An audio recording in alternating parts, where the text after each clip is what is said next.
Olá, o Conexões Criativas dessa semana vai se conectar com as poderosas sem conflitos para tratar de medos. Você tem medo de quê? De água. Eu acho que eu não tenho medo de nada, não. É de altura. Sempre que eu tenho muito medo, eu peço a Deus proteção. A advogada Josânia Preto tem questões com a água, mas procura superar esse temor, uma atitude que transmite a seus clientes. Eu tenho muito receio da água, principalmente pelo mar. Eu conheci o mar com 10 anos de idade e mamãe nunca tinha visto o mar aos 45 anos, eu acredito que seja essa a idade dela na época. E ela metia medo na gente, falava que mar não tinha cabelo, e essa frase ficou na minha cabeça. E até hoje eu luto com esse medo, contra esse medo, né? Mas e o que isso fez com você? Isso te reteve de alguma forma? Porque você é uma esportista. Sou esportista, sempre fui, desde pequena, sempre gostei muito de esporte, né? Tudo que você imaginar eu já fiz, inclusive no mar. Creia você, aí você fala assim, mas como? Você fala que tem pavor e você vai para o mar? Vou para o mar. Antigamente eu nem mergulhava, hoje em dia eu já mergulho de ponta, já sei chegar numa beira de uma piscina e mergulhar e sair de boa, curtindo. Mas nem sempre foi assim, eu fui me desafiando, não é possível, por que não? Por que não conseguir? Esse ano eu faço 50 anos, em dezembro, e a minha meta é, até dezembro, eu estar nadando junto com os meninos que eu faço a segurança no caiaque. Se Deus quiser, eu vou conseguir. Vamos ver. Você ter medo é natural, mas vai com medo mesmo, porque senão você vai ficar ali e nunca mais vai fazer nada. Se eu tivesse medo e não entrasse no mar, olha o tanto de coisas lindas e maravilhosas que eu ia perder. Você é uma advogada da Vara de Família e como é que você lida com essa questão dos medos dos seus clientes? Porque tem muitos clientes, muitas pessoas que não decidem, por exemplo, uma separação, tomar uma decisão por medo. Como é que você lida com isso? Como é que você faz esse aconselhamento a eles? Medo da justiça, medo do que o outro vai pensar por ele estar entrando contra, medo do que a sociedade pensa, medo do juiz. São tantos medos que as pessoas carregam e eles não tentam se livrar daquilo.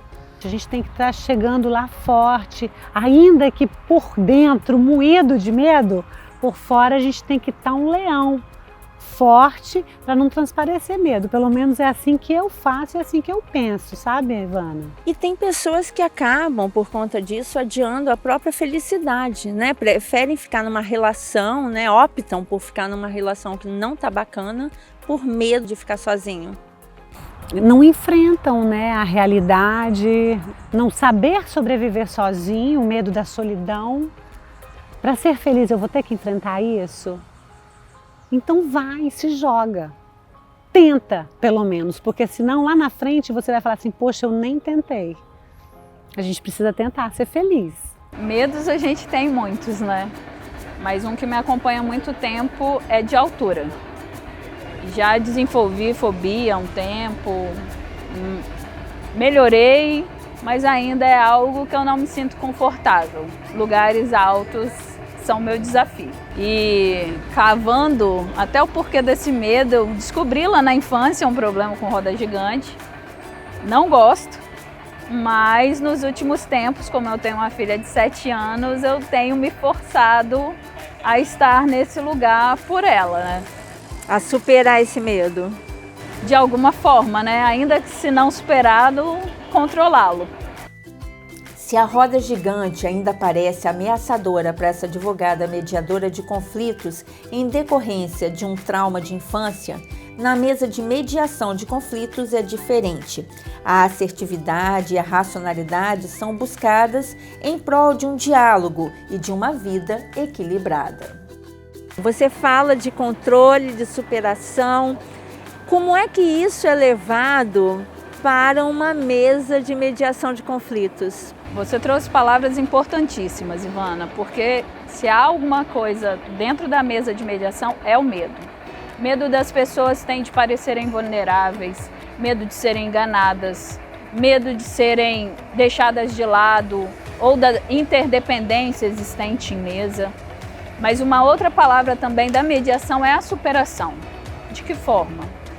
Meu papel enquanto mediadora é trazer às pessoas a tranquilidade do procedimento que elas vão passar, como aquilo vai acontecer, quais são as fases, o que nós podemos enfrentar pelo caminho e, a partir daí, tranquilizá-las nesse caminho na busca do consenso. Nós lidamos com mapas mentais diferentes e nós lidamos muitas vezes não só com processos, se a gente for falar de processos judiciais, a gente está falando de processos de vida.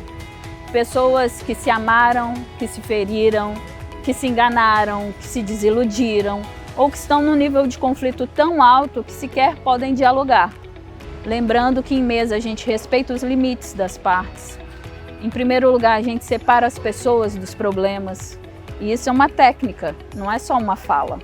Então, para ser aplicado isso, exige muito esforço, muita paciência e muito amor também.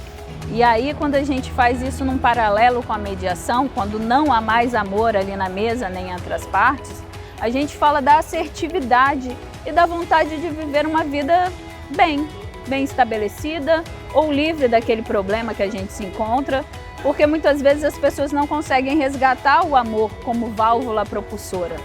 E aí que eu trago no sentido da racionalidade. Querem uma solução ou continuar vivendo naquele conflito?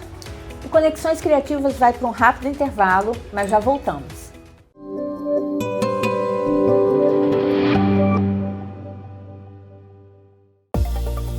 Há mais de 20 anos inovando em soluções ambientais para tratamento e gerenciamento de resíduos. Vitória Ambiental. Proteger o meio ambiente é o nosso compromisso.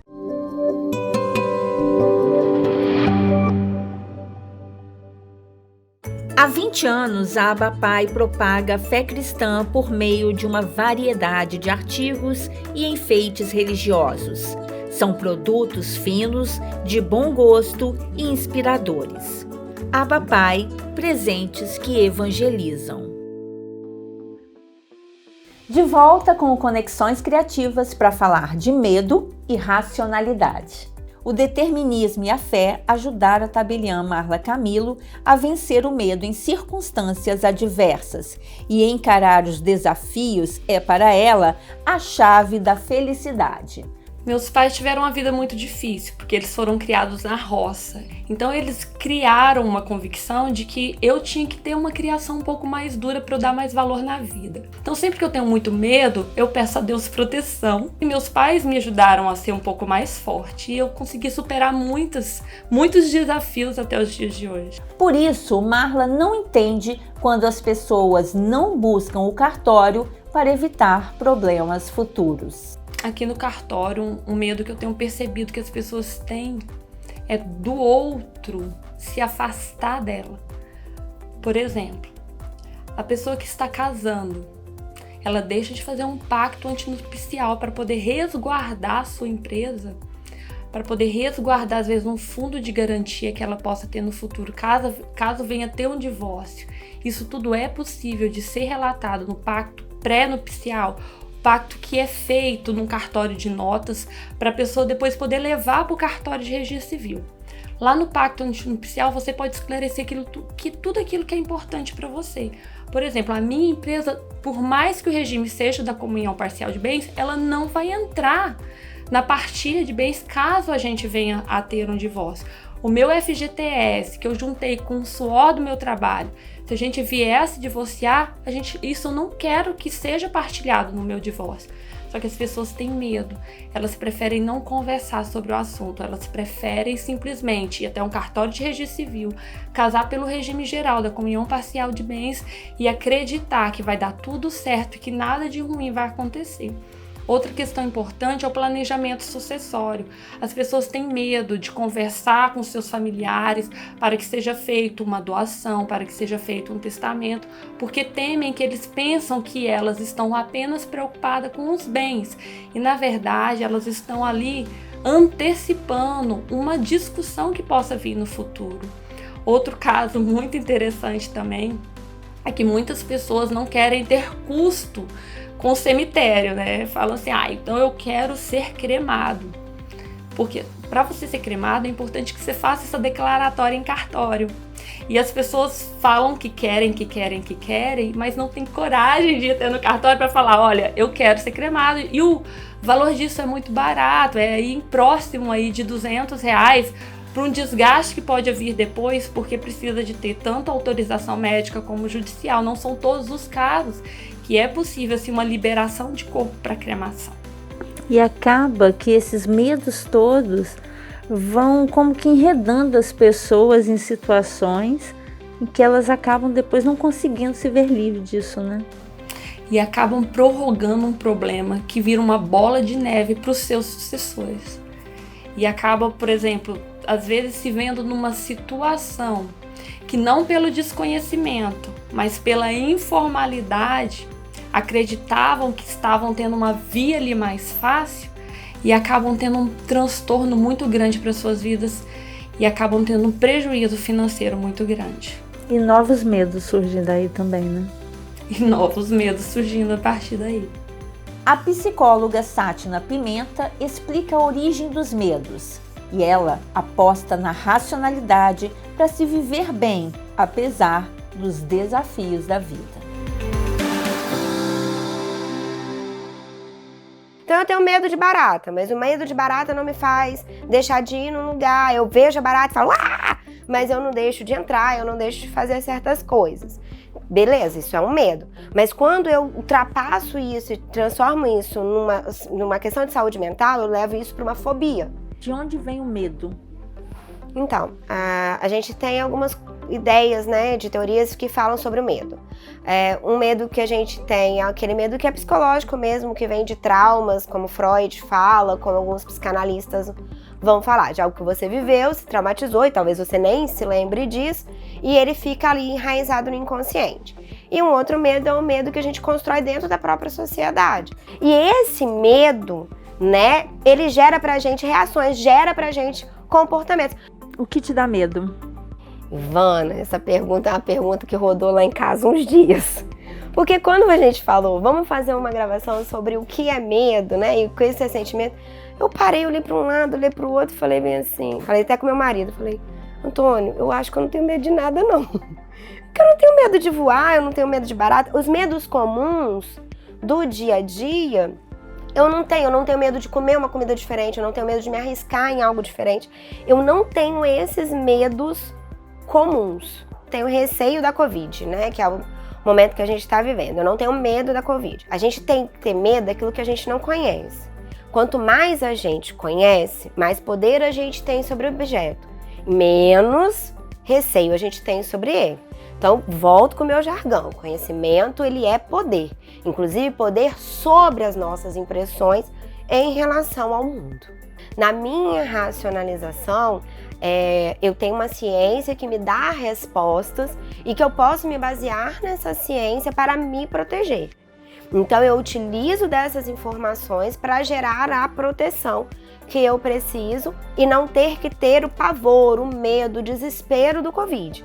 Entende? Mas ter receio sobre ele. Não andar sem máscaras, não ficar em locais públicos, né? Principalmente no momento que eu tô agora, que eu tenho que tomar conta de mim demais. Né?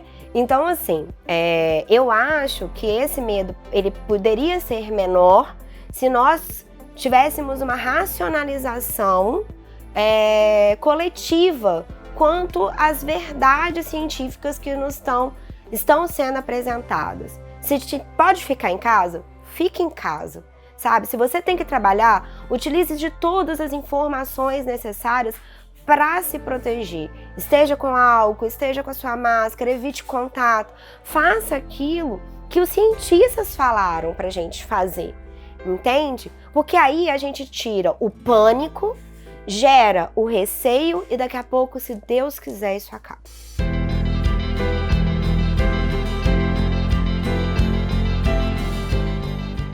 Pois é, a mensagem tá dada. O Conexões fica por aqui e eu espero por você na próxima semana com mais informação de meio ambiente, sustentabilidade, educação, inovação empreendedorismo e indústria criativa. Na TV Ambiental, a TV que te reconecta.